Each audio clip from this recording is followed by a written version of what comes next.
Hi hello అండి అందరికీ నమస్కారం అండి ఫ్రెండ్స్. మనకి ఇప్పుడిప్పుడే మరొక ముఖ్యమైన అప్డేట్ అయితే రావడం జరిగిందండి. అదేమిటంటే ఆంధ్ర తెలంగాణ మధ్య ఇక కొత్త నేషనల్ హైవే ఇక ప్రయాణికులకు పండగ లాంటి వార్త అంటూ అప్డేట్ అయితే వచ్చిందండి. అయితే ఇందుకు సంబంధించిన పూర్తి వివరాలు అయితే మన వీడియోలో తెలుసుకుందామండి. వీడియో మాత్రం స్కిప్ చేయకుండా చూడండి ఫ్రెండ్స్, అప్పుడు మనకి పూర్తి సమాచారం అయితే తెలుస్తుంది. ఇక లేట్ చేయకుండా వివరాల్లోకి వెళ్ళిపోదాము.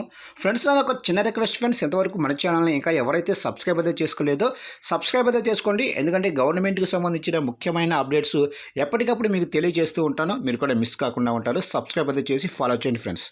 ఇక లేట్ చేయకుండా వివరాల్లోకి వెళ్ళిపోదాము. ఇక ఆంధ్ర తెలంగాణ మధ్య కొత్త రహదారి, ఈ హైవేతో సగానికి తగ్గనున్న ప్రయాణ సమయం. ఇక పచ్చని పొలాల మధ్యలో నుంచి ప్రకృతిని ఆస్వాదిస్తూ సుదూర ప్రయాణాన్ని సాగించడానికి జాతీయ గ్రీన్ఫీల్డ్ హైవే సిద్ధమవుతుంది. ఉమ్మడి పశ్చిమ గోదావరి దేవరపల్లి నుంచి ఖమ్మం వరకు నూతనంగా నిర్మిస్తున్న ఆంధ్ర తెలంగాణలను కలిపే ఈ రహదారి త్వరలో ప్రారంభానికి నోచుకోనుంది. ఇక దీని నిర్మాణ పనులు శరవేగంగా సాగుతున్నాయి. ఇక హైదరాబాద్ నుంచి విశాఖపట్నం వెళ్ళాలంటే 700 కిలోమీటర్లు 15 గంటల పాటు ప్రయాణం చేయాలి. ఇక విజయవాడ మీద నుంచి రావాల్సి ఉంటుంది. కానీ ఈ నూతన రహదారి నిర్మాణం పూర్తి అయితే విజయవాడ వెళ్లాల్సిన పని లేదు. 8 గంటల వ్యవధిలో సుమారు 500 కిలోమీటర్ల ప్రయాణం చేస్తే చాలు గమ్యం చేరుకోవచ్చు.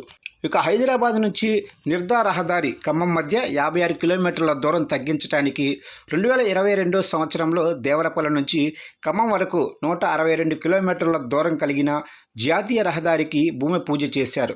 ఎక్కడా మలుపులు లేకుండా సరళ రేఖ మాదిరి పచ్చని పొలాల మధ్యగా 4 వరుసల నిర్మాణ పనులు మొదలుపెట్టారు. ఇక 4,000 కోట్ల వ్యయంతో నిర్మించే ఈ రోడ్డు 30 గ్రామాల్లో 1960 ఎకరాల భూమిని సేకరించారు. 100 మీటర్ల వెడల్పు కలిగిన ఈ రోడ్డు నిర్మాణానికి సరిపడా భూసేకరణ కేంద్ర ప్రభుత్వం చేసింది. కానీ ప్రస్తుతం 23 మీటర్ల వెడల్పుతో 4 వరుసల రహదారి నిర్మాణం సాగుతుంది. అవసరమైనప్పుడు మరో 2 వరుసల రహదారి నిర్మించే అవకాశం కూడా ఉంది.